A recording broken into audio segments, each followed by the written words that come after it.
ओम श्री साई नाथाय नमः। श्री साई सच्चरित्र अध्याय 11 प्रारंभ। सगुन ब्रह्मा श्री साई बाबा डॉक्टर पंडित द्वारा पूजन हाजी सिद्दीकी फाल्के तत्वों पर नियंत्रण। इस अध्याय में अब हम श्री साई बाबा के सगुन ब्रह्मा स्वरूप, उनका पूजन तथा तत्व नियंत्रण का वर्णन करेंगे। सगुन ब्रह्मा श्री साई बाबा। ब्रह्मा के दो स्वरूप हैं, निर्गुण और सगुण। निर्गुण निराकार है और सगुण साकार है। यद्यपि वे एक ही ब्रह्मा के दो स्वरूप हैं, फिर भी किसी को निर्गुण और किसी को सगुण उपासना में दिलचस्पी होती है। जैसा कि गीता के अध्याय 12 में वर्णन किया गया है, सगुण उपासना सरल और श्रेष्ठ है।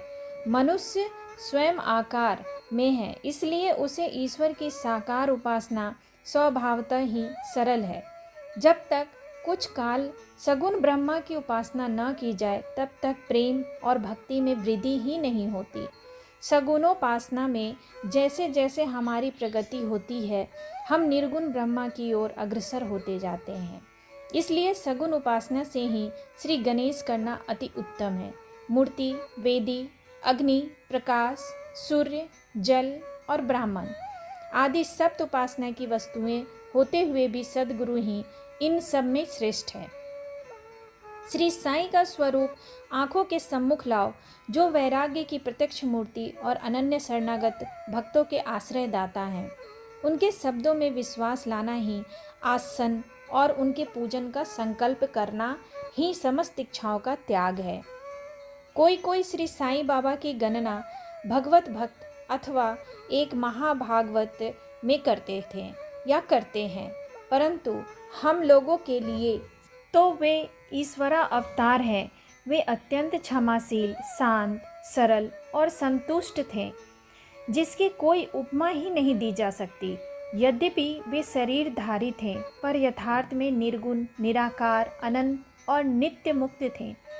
गंगा नदी समुद्र की ओर जाती हुई मार्ग में ग्रीष्म से व्यथित अनेक प्राणियों को शीतलता पहुंचाकर आनंदित करती, फसलों और वृक्षों को जीवन दान देती और जिस प्रकार प्राणियों की क्षुधा शांत करती है, उसी प्रकार श्री साईं संत जीवन व्यतीत करते हुए भी दूसरों को सांत्वना और सुख पहुंचाते हैं। भगवान श्री कृष्ण ने कहा है, संत ही मेरी आत्मा है। वे मेरी जीवित प्रतिमा और मेरे ही विशुद्ध रूप में हैं। मैं स्वयं वही हूँ। ये अवर्णनीय शक्तियाँ या ईश्वर की शक्ति, जो कि सच्चित और आनंद है, शिरडी में साईं रूप में अवतीर्ण हुई थी। श्रुति में ब्रह्मा को आनंद कहा गया है। अभी तक यह विषय केवल पुस्तकों में पढ़ते और सुनते थे, परंतु भक्तगण ने शिरडी में इस प्रकार का प्रत्यक्ष आनंद पा लिया है। बाबा सबके आश्रयदाता थे। उन्हें किसी की सहायता की आवश्यकता न थी। उनके बैठने के लिए भक्तगण एक मुलायम आसन और एक बड़ा तकिया लगा देते थे। बाबा भक्तों के भावों का आदर करते और उनकी इच्छानुसार पूजन आदि करने देने में किसी प्रकार की आपत्ति न करते थे। कोई इत्र और चंदन लगाते, कोई सुपारी, पान और अन्य वस्तुएं भेंट करते और कोई नैवेद्य ही अर्पित करते थे। यद्यपि ऐसा जान पड़ता था कि उनका निवास स्थान शिरडी में है, परंतु वे तो सर्वव्यापक थे। इसका भक्तों ने नित्य प्रति अनुभव किया। ऐसे सर्वव्यापक गुरुदेव के चरणों में मेरा बार बार नमस्कार है। डॉक्टर पंडित की भक्ति। एक बार श्री तात्या नूलकर के मित्र डॉक्टर पंडित बाबा के दर्शनार्थ शिरडी पधारे। बाबा को प्रणाम कर वे मस्जिद में कुछ देर तक बैठे। बाबा से उन्हें श्री दादा भट्ट केलकर के पास भेजा, जहाँ पर उनका अच्छा स्वागत हुआ। फिर दादा भट्ट और डॉक्टर पंडित एक साथ पूजन के लिए मस्जिद पहुँचे। दादा भट्ट ने बाबा का पूजन किया। बाबा का पूजन तो प्रायः सभी किया करते थे, परंतु अभी तक उनके शुभ मस्तक पर चंदन लगाने का किसी ने भी साहस नहीं किया था। केवल एक मालसापति ही उनके गले में चंदन लगाया करते थे। डॉक्टर पंडित ने पूजन की थाली में से चंदन लेकर बाबा के मस्तक पर त्रिपुंडाकार लगाया। लोगों ने महान आश्चर्य से देखा कि बाबा ने एक शब्द भी नहीं कहा। संध्या समय दादा भट्ट ने बाबा से पूछा क्या कारण है कि आप दूसरों को तो मस्तक पर चंदन नहीं लगाने देते, परंतु डॉक्टर पंडित को आपने कुछ भी नहीं कहा। बाबा कहने लगे, डॉक्टर पंडित ने मुझे अपने गुरु श्री रघुनाथ महाराज धोपेश्वर कर, जो कि काका पुराणिक के नाम से प्रसिद्ध हैं, के ही समान समझा और अपने गुरु को वे जिस प्रकार चंदन लगाते थे उसी भावना से उन्होंने मुझे चंदन लगाया। तब मैं कैसे रोक सकता था? पूछने पर डॉक्टर पंडित ने दादा भट्ट से कहा कि मैंने बाबा को अपने गुरु काका पुराणिक के समान जानकर ही उन्हें त्रिपुंडाकार चंदन लगाया है। जिस प्रकार मैं अपने गुरु को सदैव लगाया करता था, यद्यपि बाबा भक्तों को उनकी इच्छानुसार ही पूजन करने देते थे, परंतु कभी कभी तो उनका व्यवहार विचित्र ही हो जाया करता था।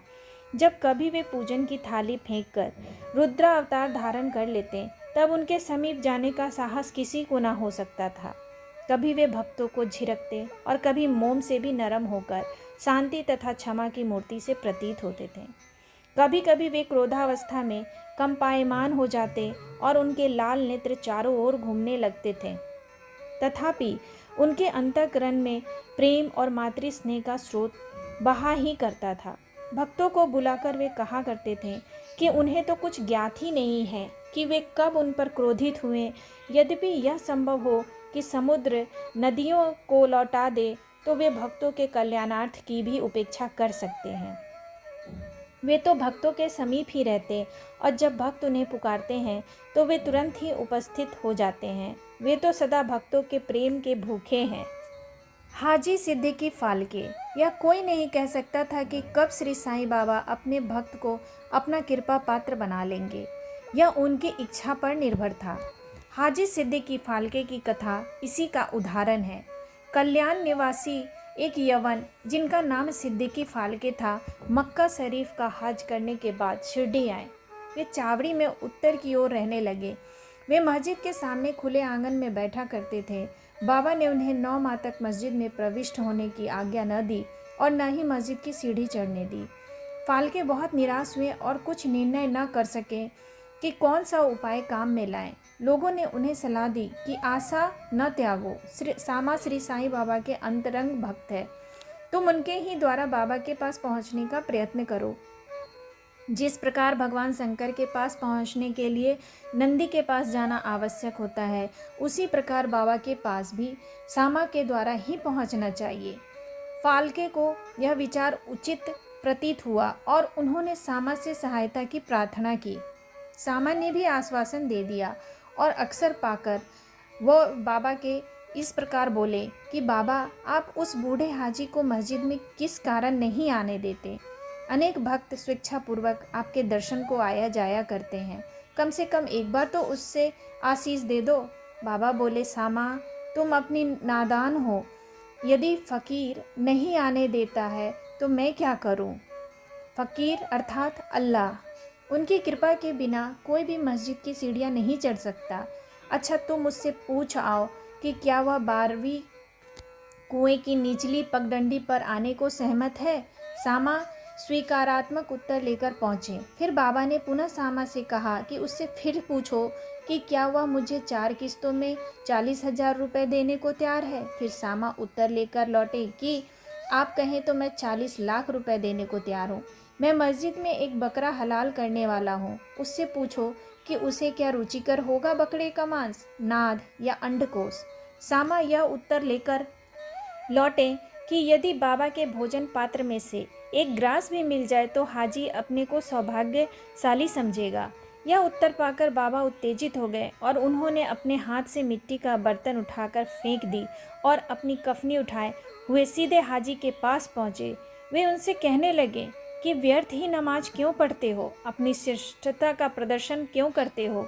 यह वृद्ध हाजियों के समान वेशभूषा तुमने क्यों धारण की है? क्या तुम कुरान शरीफ का इसी प्रकार पठन करते हो? तुम्हें अपने मक्का हज का अभिमान हो गया है, परंतु तुम मुझसे अनभिज्ञ हो। इस प्रकार डांट सुनकर हाजी घबरा गया। बाबा मस्जिद को लौट आए और कुछ आमों की टोकरियां खरीदकर हाजी के पास भेज दी। वे स्वयं भी हाजी के पास गए और अपने पास से 55 रुपये निकालकर हाजी को दिए। इसके बाद से ही बाबा हाजी से प्रेम करने लगे तथा अपने साथ भोजन करने को बुलाने लगे। अब हाजी भी अपनी इच्छा अनुसार मस्जिद में आने जाने लगा। कभी कभी बाबा उन्हें कुछ रुपए भी भेंट में दे दिया करते थे। इस प्रकार हाजी बाबा के दरबार में सम्मिलित हो गए। बाबा का तत्वों पर नियंत्रण। बाबा के तत्व नियंत्रण की 2 घटनाएं के उल्लेख के साथ ही यह अध्याय समाप्त हो जाएगा। पहला, एक बार संध्या समय शिरडी में भयानक झंझावात आया। आकाश में घने और काले बादल छाए हुए थे।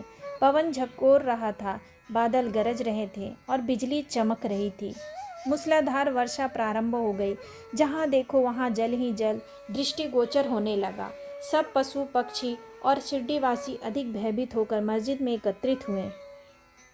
शिरडी में देवियां तो अनेक हैं, परंतु उस दिन सहायतार्थ कोई न आई। इसलिए सभी ने अपने भगवान साईं से, जो भक्ति के ही भूखे थे, संकट निवारण करने की प्रार्थना की। बाबा को भी दया आ गई और वे बाहर निकल आए। मस्जिद के समीप खड़े होकर उन्होंने बादलों की ओर दृष्टि कर गरजते हुए शब्दों में कहा कि बस शांत हो जाओ। कुछ समय के बाद ही वर्षा का जोर कम हो गया और पवन मंद पड़ गई तथा आंधी भी शांत हो गई। आकाश में चंद्रदेव उदित हो गए। सब लोग अति प्रसन्न होकर अपने अपने घर लौट आए। दूसरी कथा, एक अन्य अवसर पर मध्याह्न के समय धुनी की अग्नि इतनी प्रचंड होकर जलने लगी कि उसकी लपटें ऊपर छत तक पहुंचने लगी। मस्जिद में बैठे हुए लोगों की समझ में न आता था कि जल डालकर अग्नि शांत कर दें अथवा कोई अन्य उपाय काम में लावे। बाबा से पूछने का साहस भी कोई नहीं कर पा रहा था, परंतु बाबा शीघ्र परिस्थिति को जान गए। उन्होंने अपना सटका उठाकर सामने के खंभे पर बलपूर्वक प्रहार किया और बोले, नीचे उतरो और शांत हो जाओ। सटके की प्रत्येक ठोकर पर लपटें कम होने लगी और कुछ मिनटों में ही धुनी शांत और यथापूर्वक हो गई। श्री साईं ईश्वर के अवतार हैं। जो उनके सामने नत होकर उनके शरणागत होगा, उस पर वे अवश्य कृपा करेंगे। जो भक्त इस अध्याय की कथाएं प्रतिदिन श्रद्धा और भक्ति पूर्वक पठन करेगा, उसका दुखों से शीघ्र ही छुटकारा हो जाएगा। केवल इतना ही नहीं, वरन उसे सदैव श्री साईं चरणों का स्मरण बना रहेगा और उसे अल्पकाल में ही ईश्वर दर्शन की प्राप्ति होकर उसकी समस्त इच्छाएं पूर्ण हो जाएंगी और इस प्रकार वह निष्काम बन जाएगा। श्री सद्गुरु साईनाथार्पण मस्तु। शुभम भवतु। अध्याय 11 समाप्त। इसी के साथ श्री साईं सच्चरित्र के अध्याय 11 का पावन समापन होता है। यदि बाबा की यह लीला, यह संदेश आपके हृदय को छू गया हो तो कृपया इस वीडियो को लाइक करें और ऐसे ही भक्ति में सत्संग, साईं कथाएं और चमत्कारी अनुभवों के लिए हमारे YouTube चैनल को सब्सक्राइब करना ना भूलें। साईं बाबा आप सभी पर कृपा बनाए रखें। सबका मालिक एक। ओम साईं राम।